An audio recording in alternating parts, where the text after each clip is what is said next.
under God, indivisible, with liberty and justice for all.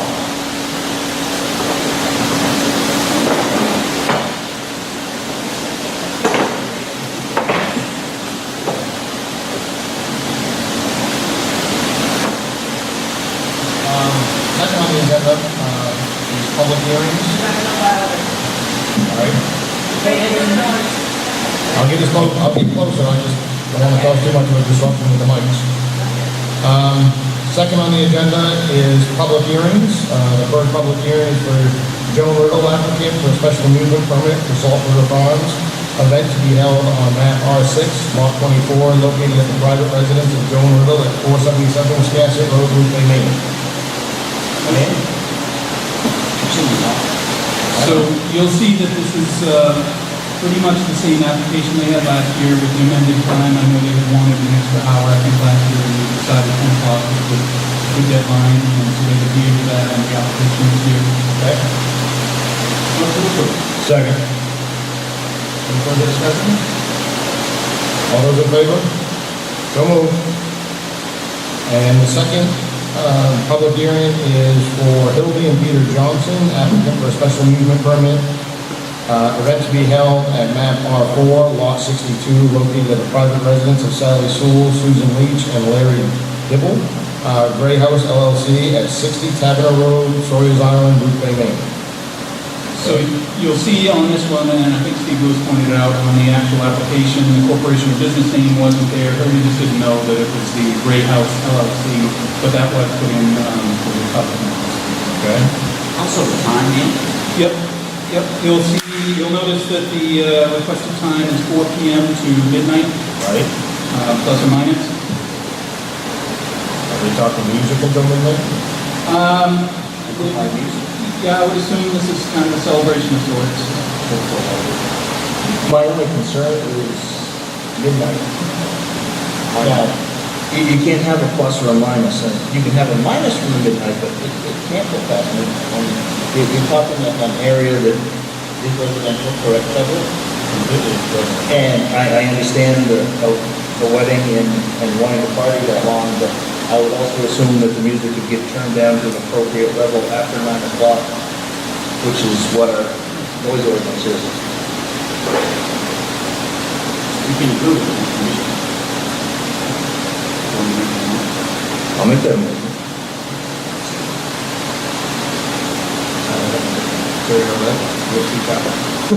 All right, we have a motion, it's been made and seconded. Any further discussion? All those in favor? So moved. That brings us to our first public comment of the evening. Any takers for the time being? Okay, moving along. I will entertain a motion to approve the minutes of July 13, 2016. So moved. Any discussions, corrections? All those in favor? So moved. Reports, Dan? Yep.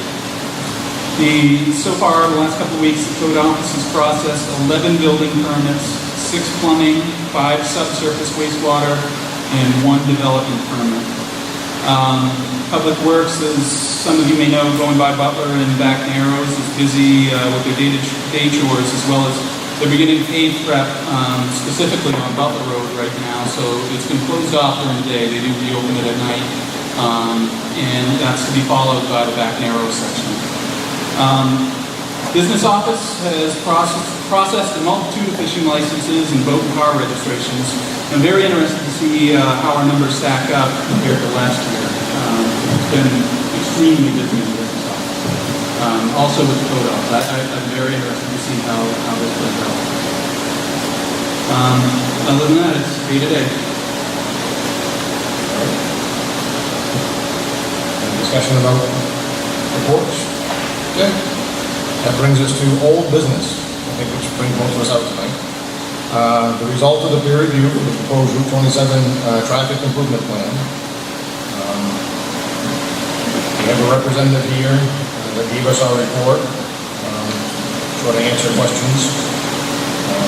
You want the audience to have the report? Yes.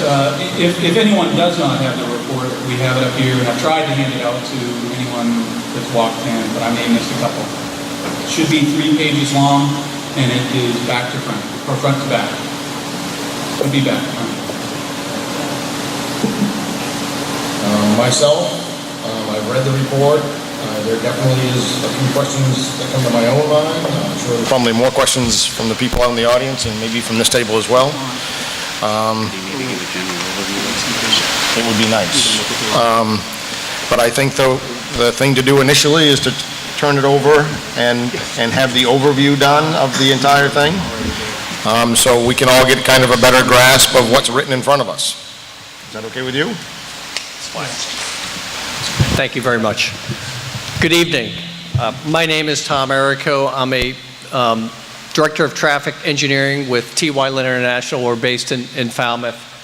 I was contracted to peer review the traffic report and documentation analysis and conceptual plans as part of the roundabout project. So I submitted a letter at the beginning of the week, done some field work as part of the effort to really kind of drill down to understand, what really the metrics and the data is saying. So I'm kind of walk through. You probably all have a copy of this, but I'm I'll probably paraphrase a little bit of this. But before the Q&A, I'll just walk through some of the things that I thought were important to kind of go through. In general, the report is a sound, comprehensive transportation study. It really follows typical methods that we see in the industry. The first comment I had to do with traffic volumes. Typically, when we're looking at certainly a big investment like this project, where you're changing transportation infrastructure, we like to see if how well it's going to work into the future. And so we typically do a forecast of traffic 10, 20 years in the future as part of assessing that. This report evaluated existing volume conditions, and so I think that's a task that probably ought to take place. We know there's other development activity in the area that's going to generate more traffic and implicate this. With that said, their author, the engineers that did the report, did a sensitivity analysis looking at growth. If they added a certain percent of growth, the roundabout operated adequately. And my general sense, professional opinion, is that even with growth, it'll probably work okay. I still think they need to go through the exercise of evaluating a future forecast. Second item had to do with safety. The report really speaks a lot about safety problems, crash problems, and quite frankly, the main DOT data doesn't support that claim. And so, as I've become more familiar with the location, and my understanding is that there may be some fender bender type crashes that are not getting reported. There's a certain crash cost threshold that must be met before reports ultimately make it to Augusta and into the database at Maine DOT. Quite frankly, Maine DOT has a super database system, one of the best systems in terms of state DOTs around. So my suggestion is, can you look at other pieces of information to help really fill that gap? Because it's important. Safety, generally when we look at transportation improvements, we think of mobility, congestion issues, and then we think of safety issues. Both are really important elements in terms of mitigating and providing improvements for. My third comment had to do with, you know this better than I. There's a lot of seasonal variation that happens in this community, and certainly on Route 27. And so they did some counts in the summer, last August, and they did some other updated counts in May. May is borderline seasonal. I mean, again, I live on the coast, down the coast a bit, but May is borderline. I'd like to just understand a little bit more about seasonal variation and whether what they counted in August nailed that sort of time frame. Just full disclosure, we, as transportation professionals, we do not design systems for the worst time period or worst hour of the year. So keep that in mind. We're not trying to solve the 4th of July issue. We're not trying to solve when the Botanical Gardens has their special event. We're trying to solve a relatively high number, but not some of the highest volumes that exist on the system. The report did a little bit of a comparison analysis. They had a matrix table that sort of compared, different sort of measures for alternative signals, stop sign, and the roundabout. I think cost ought to be part of that comparison matrix. That's typically done as part of a cost-benefit analysis. The next comment had to do with there's a potential for a signal at Country Club Road. So the consultant did an analysis, looked at the numbers, and it's close to warranting a signal. And so the conclusion, the recommendation in the report was, let's monitor. And quite frankly, I'm a big advocate of monitoring. We do the best we can with traffic forecast projections. Our analysis are as best they can be. But in many cases, monitoring is really a good path in terms of making sure that you fully understand what's happening after a project or a roadway changes. So I support that. My comment is, who's doing the monitoring? And if in fact it concludes that a signal is necessary, who's paying for the signal? So I think there ought to be some sort of mechanism, some sort of conclusion about how that unfolds. Next are a host of sort of comments on the plans. I'm not sure if you've seen the plans. I'm sure you have, but a host of comments on the plans. I'll go through them quickly. I think there ought to be a sidewalk. There's a crosswalk that's proposed north of Back River Road. It leads to nothing. I think there ought to be a sidewalk receiving one side of the crosswalk. So there ought to be some sidewalk additions to the project. I'm concerned about some sight distance on the inside corner of that crosswalk. As you look, you're on the inside of that curve. It can be obstructed somewhat, so I think I'd like to see some data to ensure that that's a safe location for a crosswalk. I think from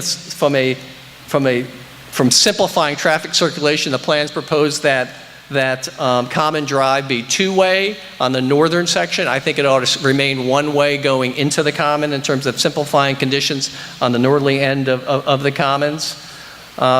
Bicycle accommodations. In general, the plan is providing 5-foot shoulders, really, standard bike width accommodations for bike lanes, but you lose them when you enter the roundabout.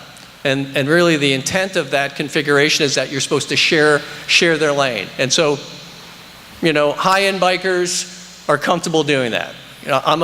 Full disclosure, I bike a lot. I biked around here a lot, and I'm comfortable. But quite frankly, families with kids, that's not the scenario that I would. Certainly, parents aren't going to be comfortable with that. It's probably not something that you're going to see kids and maybe seniors do. So I'm suggesting some modifications that allow a biker, when they're in the bike lane, to depart and get off in a safe place, sort of circumvent the roundabout, and then drop back to a bike lane later. So I think there's some work in terms of bike infrastructure and how things are proposed. In general, 5 foot's really good. So I think that's a good part of the plan. The Clipper Mart. There are improvements going on. The curve is shifting, access is shifting, things are changing there. I'm asking for additional information on sight distance at that location, particularly as it relates to the speed limit. Regulatory speed limit's dropping from 45 to 30. They're still going relatively fast around that corner. Some sight distance concern coming out of Back River Road. When a car is looking to turn left, there could be an obstruction at that location. And then I happened to be here last Thursday to do my field work, and the timing was, quite frankly, pretty good because it was when the farmers market was going on. So I kind of got a good sense of what happens when an event's in the Commons. Certainly pedestrian activity is significant crossing. Pretty cool that the town has a crossing guard controlling conditions, because I think that's really important. The point I wanted to make in this is that you're still going to have to do that. The roundabout's not solving or eliminating the need for a crossing guard. The pedestrian activity is going to continue to need that. Now, with that said, my understanding may be more parking on the common side. So the crossing pedestrian volumes may decline as you go to the common, but I still see that as something that's going to continue to be warranted in the future. Construction phasing. When I get involved in projects, it can be one of the critical elements of a project. So everybody may love the design, but how are you going to build it? How's it going to impact businesses? How's it going to impact traffic flow? And so I'm suggesting that be flushed out a little bit. And that can implicate cost. I mean, sort of when you start enhancing and expanding traffic control, costs go up. And so just making sure that the cost price tag is appropriate given what could take place as part of managing construction. My sense is a lot of it will be done off-season. Quite frankly, we're seeing that quite a bit in Maine. To minimize impacts during those peak time periods. And then lastly, construction cost estimate. The estimate that I reviewed had a price tag of $3.3 million. I still need to look at the backup data, but there were a couple things kind of that I didn't see in the cost estimate. Right-of-way acquisition is a cost that sometimes will certainly add cost.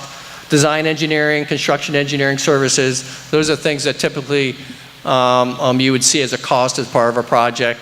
They had a contingency in it, but these would likely inflate that cost if it wasn't in there. Maybe I missed it, but so that's a quick summary on my peer review of the report and plans. Thank you very much, Tom. I appreciate that. So I think probably the simplest and maybe the most efficient way to pull this off at this point in time is for those that have questions about the peer review to come up, and we'll try to handle whatever questions we can. Obviously, I think Tom's going to be handling the bulk of them. It certainly won't be us, but we'll try to help out any way we can. Do we have anybody that have any questions or concerns about the peer review? Actually, I've got a couple of questions. Okay. But we have a lady out in the audience that has one too. Okay. 1 second. My first one, based off from the synopsis that you've given us as well as the report that you've given us, do you see any of the issues that you've brought up as major issues in the report that you were given to look at? In your professional opinion? No. I mean, in my opinion, the roundabout is going to, all the variables that I talked about, I think when they work through those, I think the roundabout's going to function adequately. The data is pretty clear in terms of national statistics. Roundabouts are, quite frankly, the safest type of intersection control that you can have. So from a safety perspective, it's good. Now, I can't tell you about cost. What does it mean if cost goes to $4 million? I don't, but my general sense is that items that I brought up, sight distance, how you handle bike provisions, those things can be accommodated within the plan in a relatively easy way. To the best of your knowledge, all of the information that you were given was accurate information? Yeah, yes. The report is really a solid report, comprehensive. They had a very comprehensive data collection program. They use nothing but state-of-the-art modeling in terms of understanding what the delays are going to be, the queues are going to be. So their methods are very sound. Thank you. Thank you very much. Based on the data, when we were told with the first gentleman, Mr. Lenters, you get a pass or fail. With the data you saw, does that intersection fail?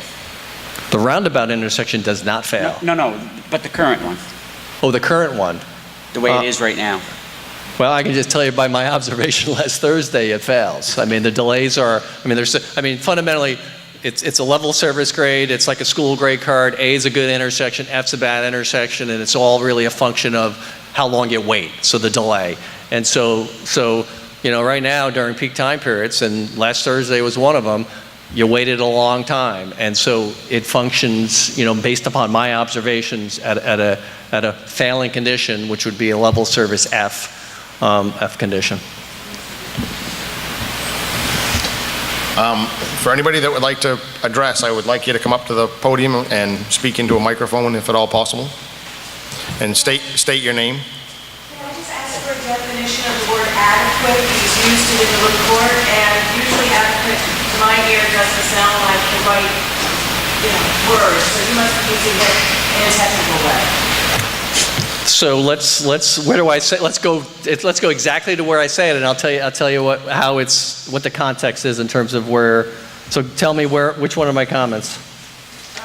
Number one, just a little over halfway down on the right-hand side, where it starts the authors of the report did conduct.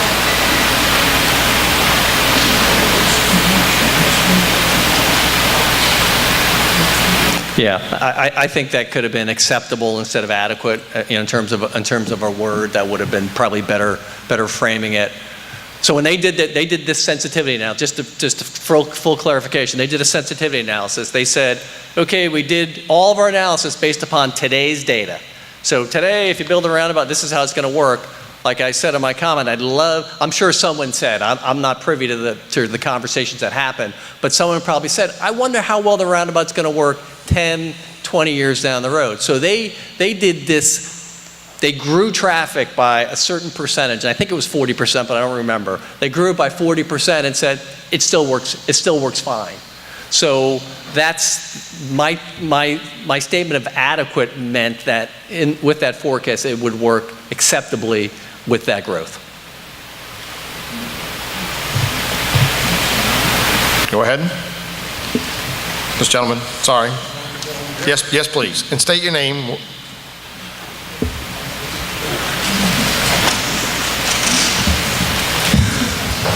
My name is John Waldman. I live in East Boothbay, and I've been living here off and on since 1939. I've been driving here since 1956, and unfortunately, I come from the land of circles, traffic circles, New Jersey. I can't tell you how deadly some of those are. Accidents constantly in New Jersey on circles. And when there aren't accidents, there's fistfights because people jump out of their cars, frustration, and next thing you know, they're pounding on each other and on the cars. So there may be a lot of good reason to have this, but I'm not so sure. I've never heard of any problems here, accidents at this current traffic intersection there. There may be some. I've never been in any. I haven't heard of anybody be in any. Next thing is, I'd like to know what the major problem is with that. Now, I know Botanical Gardens is expanding. I know there's a new golf club here. That's fine. I don't think there's that many cars that are going to add to the flow of traffic to people that go to the golf club, because frankly, there's not that many people that go there that I'm aware of. So now, down to my question is, why do we really need this? I also want to comment on the proposal, on the comments that Ty Lin, I'm sorry, I can't read it. T.Y. Lin. Ty Lin made, and I think they did an excellent report. I'm sorry that the other people had some of the failings in their report or shortcomings in their report, but this looks like a really good report, asks a lot of good questions. So anyway, what's wrong with leaving it the way it is now? So I'm going to answer question one first, which is Jersey circles, New York's got the circles, Massachusetts got the circles, Maine has them, Augusta had them. Remember the Coney side of Augusta? If you remember what it was like, it was the big circle, and they retrofitted it. If for those of you who've been there, it became a roundabout. They're two different animals. We have learned as transportation engineers that the big circles where vehicles are entering at high speeds creates the safety problems that you talked about. So we've now gotten smarter, learned from abroad in the UK and Australia, and we're making them smaller that really create safe, operationally, efficient intersections. So the Jersey's retrofitting, New York's retrofitting, Massachusetts, Maine is retrofitting to these roundabout styles. So the performance is excellent. Not worried about, full disclosure, the roundabouts are very, very safe. So your second question, really what's driving it, and I wanted to grab a figure from the report, is that, quite frankly, there's a lot of traffic on Corey Lane. If you want to pinpoint one of the key contributing factors to why that intersection is having trouble working, Corey Lane, there are hours where there are more than 200 cars coming out of Corey Lane, and with the traffic on 27, that's where the issues coming. And it's on the curve. You have multiple sort of intersection conflict points, and so I think, again, this area has been studied for a number of years. I think I think everybody's recognized there's a need to do something because that volume is a big number. And I can just tell you, I do a lot of work throughout the state and other parts of, quite frankly, the country. That's a big number that needs to be managed in a better way. So that's the driving force on it. Thank you.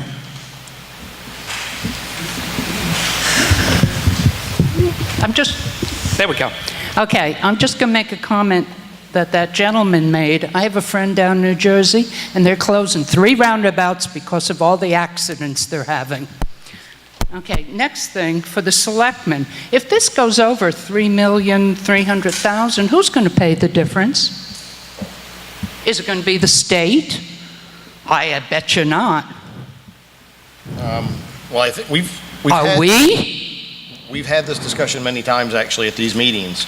We're going to, on the ballot, or on the ballot in November, it's going to say, the voters of Boothbay allow us to spend X amount of dollars. We are unable to spend any more money than that. Well, if it goes over, who's going to pay it?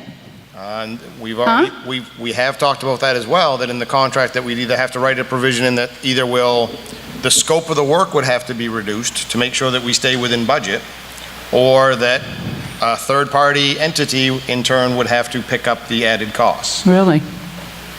Okay. And also, this gentleman said that sometimes there's 200 cars. I've lived here for years. I have never seen 200 cars come out of Corey Lane. 200 cars an hour. And actually, believe it or not, An hour? So what are they waiting? 2 minutes to get out? Not much more than that. People are here on vacation. They can wait. Thank you. Yeah, I've seen it backed up way back. Me too. I have a question for the representative about the parking for the common.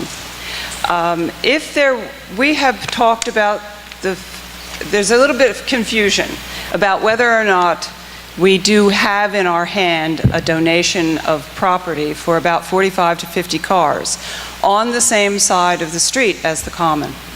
It does not exist there in this proposal, but we've been told that it will exist. I'm a proponent of making it a part of the proposal to guarantee that it will be there in order that this proposal function at its highest possible level. Could you speak to us a little bit more about the impact of the people crossing the street to get to the event and how that might be alleviated if we had that 45 to 50 car parking on the same side of the street? Yeah, I think I can be brief. I mean, I think it's pretty clear from a pedestrian safety perspective, not having to cross 27 is a pretty beneficial objective. So if more parking can be provided on the event side of 27, that's a bonus. And so I certainly would advocate for being able to do so. Would you find this a fault of the current design that it does not provide parking on the same side of the street? Is that a flaw in this design? I don't think I would frame it as a flaw. And the reason why I say that, the roundabout's going to make it safer for people to cross. So they're actually going to enhance pedestrian safety. Well, so they're actually, let me finish and then I'll respond to that, even though it wasn't a formal question. But so they're actually making it safer for pedestrians. And the reason why it's safer, roundabouts, again, have been not the big circles that everybody from New Jersey, seems like a lot of people from Jersey here, but the Jersey, no. These are smaller, and we have something called these islands. They call them splitter islands that basically separate traffic that goes into the roundabout and departs the roundabout, and that area is used as a refuge for pedestrians. So when I cross the roundabout, I have to worry about one direction of traffic. One. I get to the splitter island, and then I have to worry about one direction of traffic. It's very simple for a pedestrian to get through. And it's the same laws as any other location. Vehicles must yield to pedestrians in the crosswalk. The reason why I talked about the events where pedestrian volumes can be high, pedestrians can dominate the roundabout and create operational issues, which is why you're still going to need somebody to manage those event periods to make sure that traffic is going to continue to flow. But roundabouts are really quite safe for pedestrians. They're known to have a very methodical, safe sort of configuration. Hi, Fran McBrady. I'm a resident of Boothbay. I don't have any comments on the original plan. I've read it in detail, and I don't think this is the forum to comment about it, but I have had a chance to at least look at this, and I have several issues that that I have questions that I think the selectmen need to go back to MDOT and resolve the issues, and particularly in item 6, where you talk about Back River Road, where you talk about bicycles, where you talk about pedestrian safety. I think you need to address those to see if there's fine-tuning that needs to be done, and if you don't, you're failing the town. Regarding item 8 in construction cost, I think you very much need to go back to MDOT and get final cost on these kinds of things, and they need to nail down the cost a little bit better. If you're going to go to the voters and say you want $1.3 million, and then you find out that you're going to need 1.5, you don't really want to get into that kind of a contest where you say you need to pay it or something needs to pay it. So you need to take this back and have MDOT go through this and review it and answer at least every one of these questions. Some of them may be not a worry, not an issue. That's fine, but I'm going to give you the charge to represent the town and take this back to MDOT and be able to answer comfortably in your own mind every one of these, particularly as it equates to Back River Road, bicycles, pedestrians, and the final cost on that. Thank you. Thank you. Ellen Meserve, Southport. I asked this question at the last meeting and I didn't get an answer, but I think you partially answered it just now about the pedestrian crossing. But my concern is the 4 pedestrian crossings. And I wondered if there was any roundabout in the state of Maine that has 4 that we could go and take pictures, or somebody could study it and come back and tell us that it really works.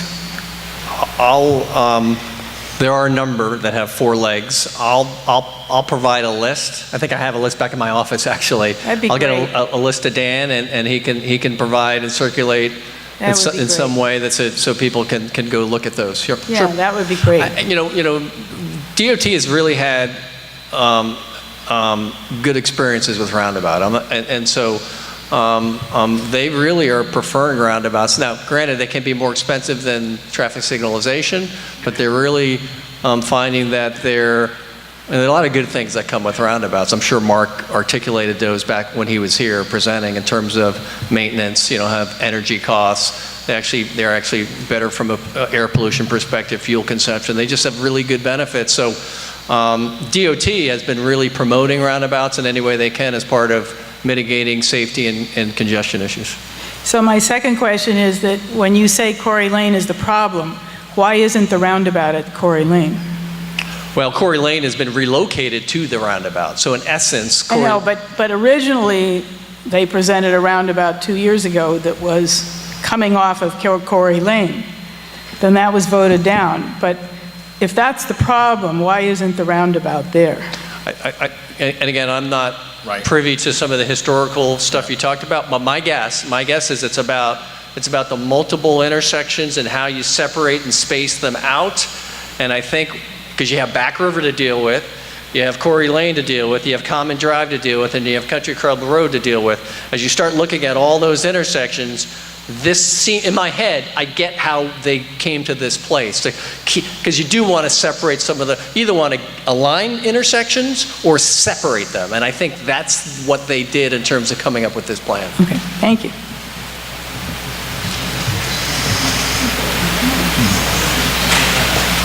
Hi, I'd like to ask also more questions about the Corey Lane business and also the pedestrian traffic.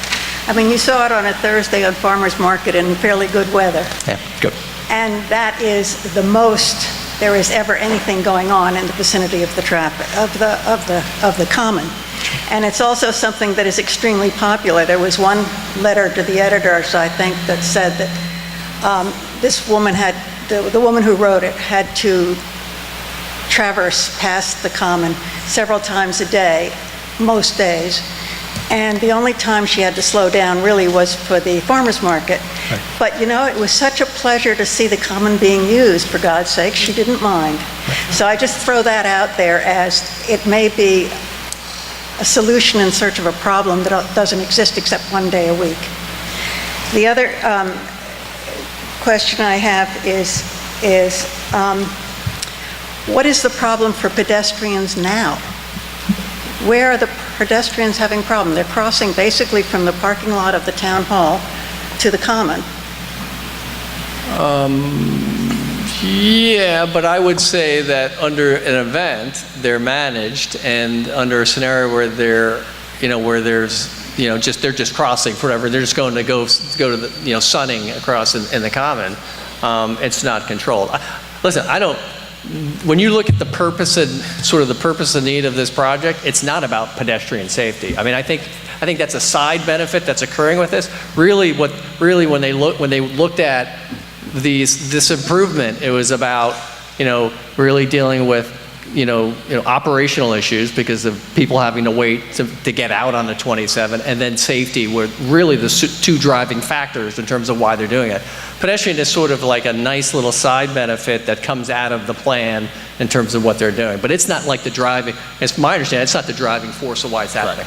Good, thank you. And I want to save Tom here a little bit too. The farmers market never had any traffic control until this year, and they were basically requested to have traffic control by us, the selectmen, the town of Boothbay, not us, but because it was very unsafe for the pedestrians to be doing what they were doing before, which was basically just crossing at will, and I saw numerous people almost get flattened in that crosswalk. So that's half the reason we pushed to have a traffic guard put there.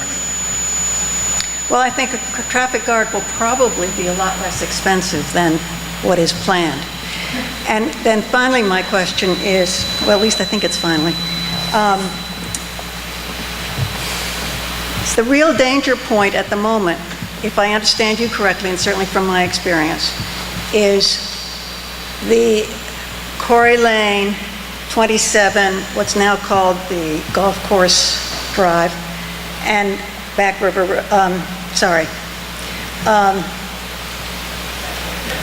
the Golf Club Road. Country Club Road. Country Club Road, right. Thank you.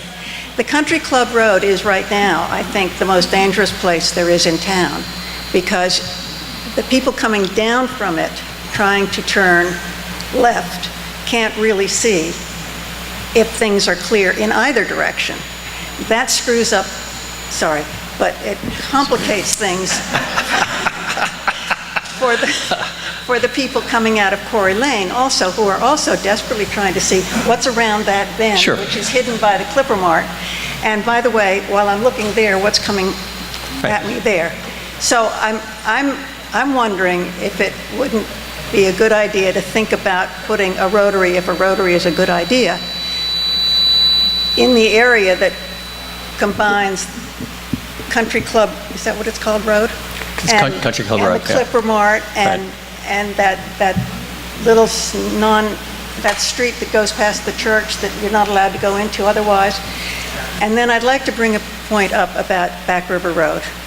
The way it's planned now, everybody coming out of Back River Road is going to have to go either to the left, crossing traffic going the other way, or to the right. Correct. To get around the whole roundabout thing to get out of town. How about if Back River Road still had a connection to what is now called Quarry Lane in front of the post office? No, I'm sorry, in front of Town Hall. No, the post office. At least for going right. So that would take some of the pressure off that intersection, which is right now, I think, the most dangerous. I don't think it's dangerous in any serious way, but I know that if when I have to go in that direction, rather than straight to town or left, if I can't go that way to go to Southport, to go to the what used to be the hospital, to go to even to go to the real parts of downtown. Sure. It takes a lot more time, and so I wish that would be considered. Rhoda, when you brought that to my attention, I assured you it would be looked at. It is being looked at. We what? I'm sorry. What you just discussed, Yes. I told you it would be looked at, and it is being looked at. The right-hand turn, like you had asked. I know there's at least one other selectman here that supports that idea. And so does that mean that all of this may be changed from what it is that we're studying? Things can change all the time. That's why we're having these meetings. We're taking into I'm not account. quarreling with that. No, I know that, Rhoda. What I'm saying is, as people bring ideas forward, it's being looked at. Okay. And the idea that you brought forth to me is being looked at. And are we going to be brought up to date on things that are being considered so that we can say something or keep our mouths shut? We had mentioned about, basically, I mean, correct me if I'm wrong, Dan, I had asked a while ago about closing off by the monument completely. So if you came out of Back River, you would make a right instead of a left. And you would either go straight to go downtown, or you would, to go out of town, you would have to go through the roundabout. Okay, but that's better than having... Absolutely, and DOT, correct me, you had an initial conversation with them that... I did. I met with Steve Landry, and I believe he's going to have a model if we meet with them again in the future, or when we meet with them again in the future. He should have a model that shows you what that would look like, and be able to discuss the numbers at that point. Okay, well, that would be super, because, I mean, one of the things that I think certainly bothers me more than anybody, than anything else, is that we've been told all along, you know, look at this and see if you like it, because you're going to vote on it, but it's not going to be this way, really. And that's a little unnerving. So if they're open to some changes, if they're considering some changes, it'd be really nice if they'd be open about it. Thank you. So I'd like to just reply to, you can sit down, I don't think you need to stand, but I'd like to just reply to a couple things. One of the nice things of the roundabout, and this happens in other places, if you were coming out of Back River and you wanted to go to Wiscasset, and it was hard making a left turn, well, guess what you could do? You could turn right, and you turn around the roundabout and go to Wiscasset. Yes, but you can't the way it's constructed now. You can't turn out. No, you can turn right. You can turn right to go towards downtown. You can't. He's talking when you get out to 27. When you get out to 27. When you're on 27, you could go right and you turn. There are designs that actually accommodate that kind of scenario to help with people who have difficulty making left turns. It's one of the benefits of what a roundabout can do. We're pretty good at making right turns, and that's what's being taken away from us. On Back River Road. Well, it's not being taken away. It's in. No, you can make the right onto 27. But she's talking straight off in Back River. Oh, to go to court. Got it. Right. I'm Bruce McDonald from Boothbay. Thank you for your report. I find it interesting, and I think you probably covered what you were asked to cover, but you were not asked to go back to ground zero and take a look at this entire traffic corridor from roughly where the old fire station is up to, say, where the funeral home is now, and to take a fresh, total new perspective on what might be the best design for that entire corridor, were you? You were asked to review this proposal. I understand that. And correct. With respect to this proposal, you've made some comments. But if you were asked to, this is a hypothetical, but if you were asked to go and look at the entire corridor and design a traffic system for that corridor, totally new, blank piece of paper without this roundabout in it, you possibly could come to some different conclusions, I imagine, although I know that this is a hypothetical. You only were asked to look at what was put in front of you, and from that perspective you said it looks fairly good, but with some caveats. But here's a problem that I have with the answer you gave to someone a couple times ago. You said they looked at this entire situation and came up with this roundabout as the best idea at this place for the traffic situation at this time. I've Googled Mark Lenters, whom I guess you know, you referred to him by his first name. He's a roundabout designer. Am I right about that? Yeah, that's his expertise, yes.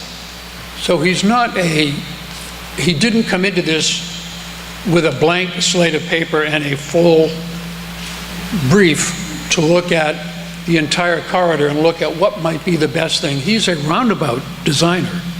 That's what he does. Again, that's his firm does a lot of roundabout analysis and Not work. a lot. If you look him up, that's one of their specialties. If you look him up, he is a roundabout designer. So I guess I have a problem with your answer to someone's question of a few times ago that they looked at this situation and came up with this roundabout as a best solution.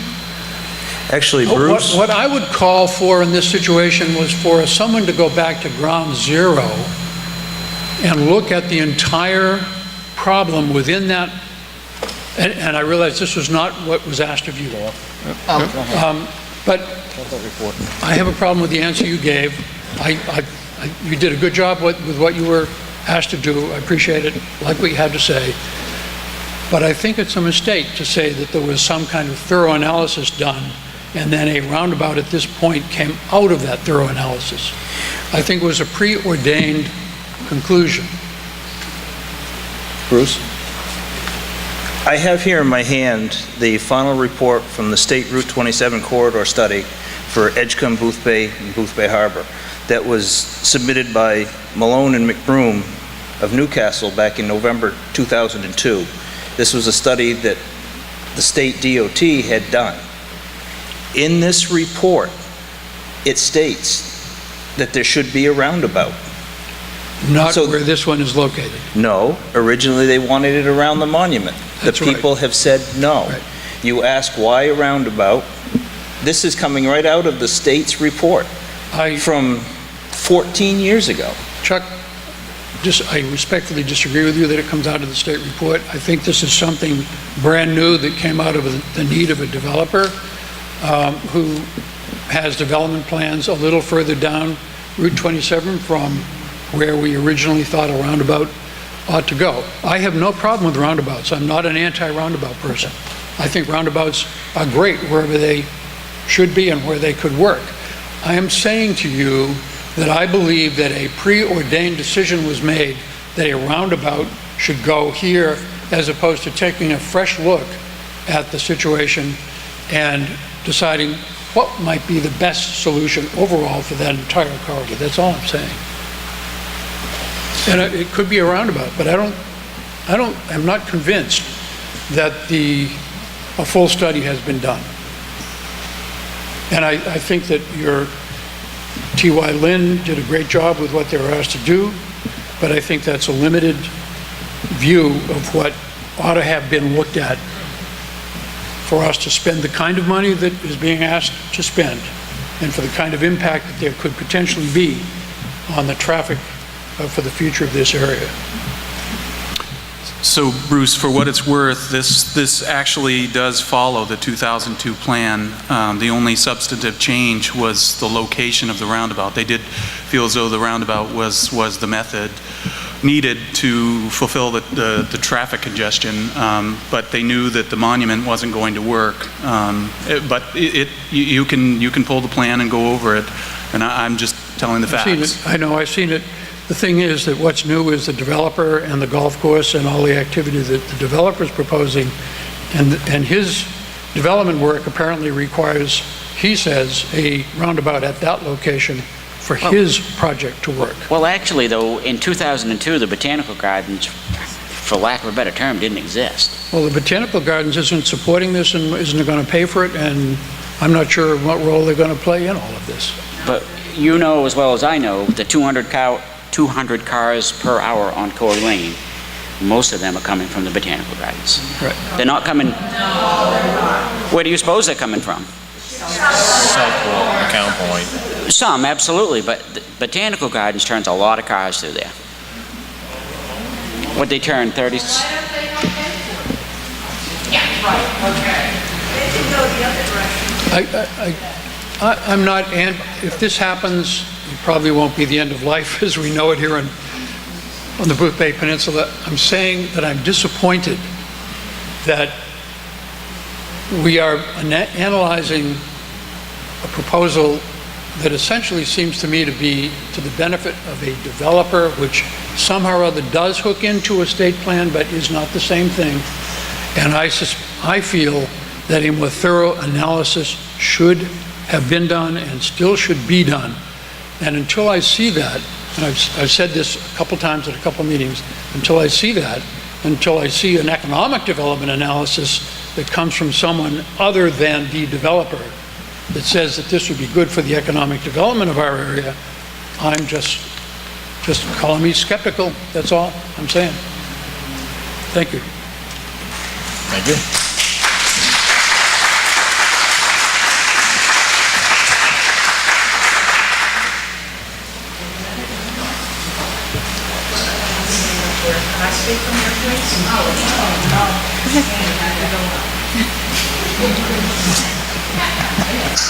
Barbara Horton from Boothbay. I just had a small question. Sure. Number 5 on here mentions the possibility of looking at a traffic signal at the end of Country Club and where it joins 27. Yes. Wouldn't that allow for easier access turning left out of Corey Lane and Back River Road and blah, blah, Well, blah? Corey Lane, oh, you mean by itself, you mean? Because it would hold up traffic there for a period of time so you could get out. and So get- signals do create gaps. I mean that is something that we do know with traffic signals. They keep gaps and they do help at times, but I don't think it's the solution to fix what's going on at Corey Lane and that whole, area in front of Town Hall. Also, that 30 miles an hour could be brought down to 25 with the lights that flash like on 295 when you enter Portland, so people are more aware.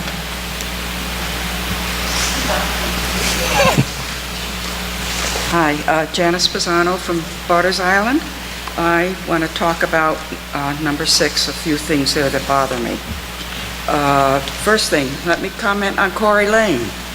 Corey Lane is only well used in the summertime by Southport because those people don't want to drive through town. It's too hard for them, so they use that. So yes, traffic does back up at that point. Only in the summertime. Another thing too is people are not stopping at those stop signs. They are going right straight through. I noticed And that. You have to really be careful. I'm surprised there are not accidents there. That's another thing. The last one is how are large truck deliveries, how will they be accommodated So that's if one, adequate? Yeah, that's one of the questions I have at the Clipper Mart is once the changes are made, how do deliveries occur? And that's something I think that needs to be, further evaluated and refined in the plan. Right now, it's bad because some of those huge trucks take up both lanes around the common. Not only their lane for construction, but our lane to get through. And you can't back up any place there. But that is a big problem. Thank you.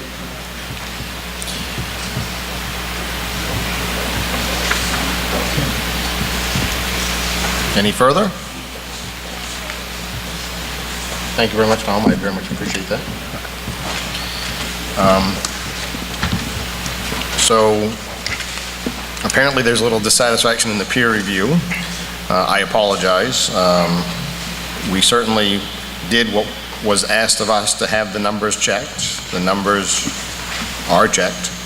I realize Mr. McDonald would like to go further. My one comment to that, Bruce, and maybe I should have hit you when you were at the podium, I'm not trying to get you while you're sitting down, is it cost us about $1,500 just to have him check somebody else's numbers. I mean, you're talking to do an entire traffic study is a great deal more money than just the $1,500, and we kind of get raked over the coals when we do anything, including I would find it hard that we would spend $10,000 or $20,000 to have an entire traffic review done. But I'm just throwing numbers out. I don't really know what it costs. Certainly. You have a report from 2002, was it? Yes. Why don't you as selectmen study that one and this one? Because we're not trying to play traffic gods. I don't specialize in traffic. I certainly would never claim to. And I think just like somebody installing water mains are going to come to me and ask me what to do, I'm going to go to the traffic guys and ask them what to do. That's just me being me. So as us as a board, how do we feel about the peer review? I think that Dan should go to MDOT with this stuff and just see what they, have they seen this, Dan? This report? Yes. It's just been sent, yeah. You haven't gotten comments back from No, them? no. But again, this report in 2002 is what this design was modeled on. It was modeled after that specific design. Again, the substantive change is the location of the roundabout. So to say there hasn't been a report done, there has been a report done. And fully up to the select board, but that is a report that was done with 3 towns in the state. I think we wait until we hear from Maine DOT. Yeah, I definitely want to hear comments from MDOT. I do, or am not opposed, certainly, and I think some of these questions have to go to the developer as well. It's certainly not all to MDOT. I think some has to go to design, the people that design this themselves, and ask them for questions and comments. So I don't think there's any real decisions being made here tonight, other than this firm has given us some more marching orders on what we need to go further from this point in time on, which I very much appreciate, by the way. I do love the report. I think it's very accurate. I think it's thorough.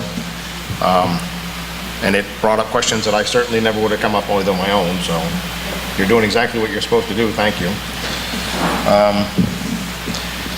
I think at this point in time, if there's no further questions about... We get a couple. Oh, sorry. I thought they were heading to the door. I didn't realize they were heading to the door. Marcia Solar, East Boothbay. Yes. You are saying that the report that you have now is based on a report that was in 2002. That's 14 years have gone by. A lot has changed in 14 years. I have a lot more wrinkles than I did 14 years ago. Secondly, when we do bring this to vote in November, how is the referendum going to be worded? Is it going to be worded about accepting a roundabout, or is it going to be based on, are we willing to have the TIF money go for a roundabout? Well, or don't you know yet? Yeah, I was going to say we're very premature in trying to figure out the language of the question, but my gut tells me, and please, this is up for editing, but it's going to say something to the effect of we're going to be, the people, I'll give us permission to spend up to $1.15 million to construct a roundabout. That's my gut telling me that's right, but I don't know if that's... Your intention would be to have the word roundabout in there somewhere, so people know what they're voting on. Oh, yeah. Well, I don't know, because it's the whole area too. So you'd almost have to say, I don't know how you would exactly word it. I definitely, we are not going to do anything that makes this look deception in any way, shape, or form. If I have to stand at the voting booth myself and tell everybody question 7 involves the roundabout, I swear to God I will do so. You're welcome.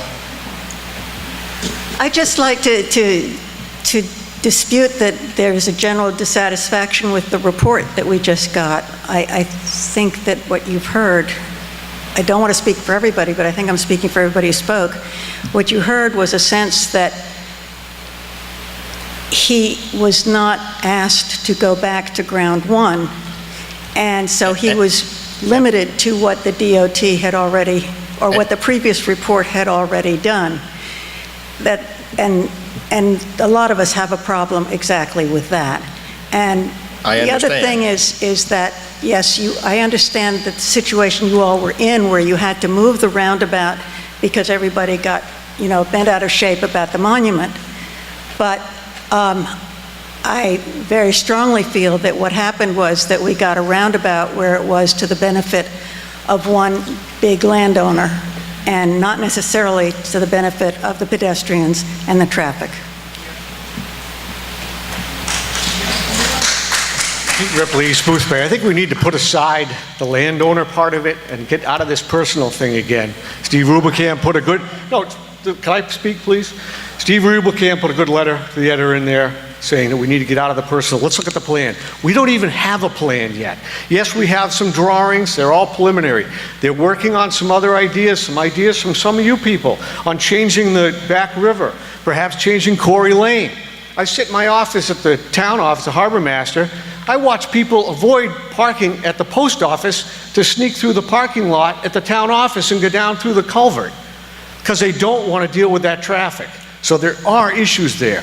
The other thing that the selectmen have held, a card that they really have held, but is the truth, if the town doesn't do anything and things keep getting worse the way they are now with that intersection, the state can come in and they can do what they want, and we will not have a vote.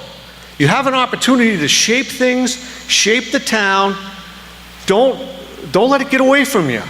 And I'm not saying everything's perfect and all that. We don't even have a plan that we're, and to ask them what the verbiage is going to be in November is a little premature. Let's just write it out and see what comes up in the fall. We got plenty of time here. Let's do it right. Thank you. Any further comments? One thing that I think that needs to be mentioned is we have to commend Dan, because he takes the good with the bad, and people come in and bend his ear constantly. I think that he hears roundabouts in his sleep. So when he took the job, I don't think he envisioned a roundabout in his sleep. Didn't see it on the job requirements. Thank you. All right, so I'm going to continue to move along with this agenda at this point in time. So there is nothing under new business. Is that accurate, Dan? Correct. Brings us to our second and final public comment. Oh, we have one. Mine's not really about it. That's okay. It's public comment. It's whatever you like. So as you know, I volunteer 2 or 3 times a week in the mornings, and I'm happen to be at Town Commons, and I'm holding a water hose, and I really don't have to look at the object that I'm watering, but I do observe the traffic. First, too much speed, way too fast going out of town, too fast coming in town. Commercial vehicles filling the stores full of goods for the morning, people rushing to Portland to work. So the first issue, if we're going to talk about traffic management, let's call it that, nothing else, is let's slow people down. Let's slow them down early back by the nursing home, by the funeral home. Slow them down so when they hit the point of the country club lane, there are some breaks there and people can have an opportunity to come out. We can't do anything about the entrance to the country club. It's built, it's there, people are going to come in and out of it, and as membership grows, we would expect that to be used more. As you come around the curve there and you have the Union Monument on the right, people are skirting through that and skipping that stop sign and going straight to Quarry Lane. Now, I live on Back River, and so as I come out Back River both ways, I have to take double takes to make sure that someone's going to stop. And of course, you're playing that game anyway of you go, and then you want to be a nice neighbor and you let that person go, and it gets real confused. So that whole thing is just a nightmare right there. So this traffic management solution needs to do something about Quarry Lane and Back River and the monument. I think people are prejudging that the roundabout is being placed where it is at the benefit of a developer. There doesn't seem to be a really best place to put it other than away from all that traffic. So the further that you go up 27 toward Boothbay Harbor, the space opens up, and I think it allows to have that kind of movement, to have Quarry Lane come in, to have access off the commons. I think it's just the practicality of looking at it from a bird's eye view, and you say, well, where are you going to make the solution for this? I agree with the gentleman about people are personalized to this. I am thankful for a developer that comes into this town and spends money and creates jobs for people and creates opportunity for people with money. Rich people have rights too. For me, who lives down Back River Road, I want easy access, safe access out. I'm willing to take a right.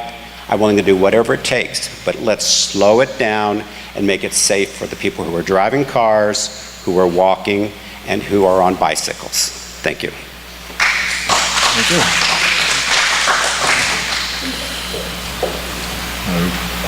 We're still in public comment? Okay. Moving on, I will entertain a motion to review the warrants and sign them. So moved. Second it. All those in favor? And? Motion to adjourn. Second it. All those in favor? We are adjourned.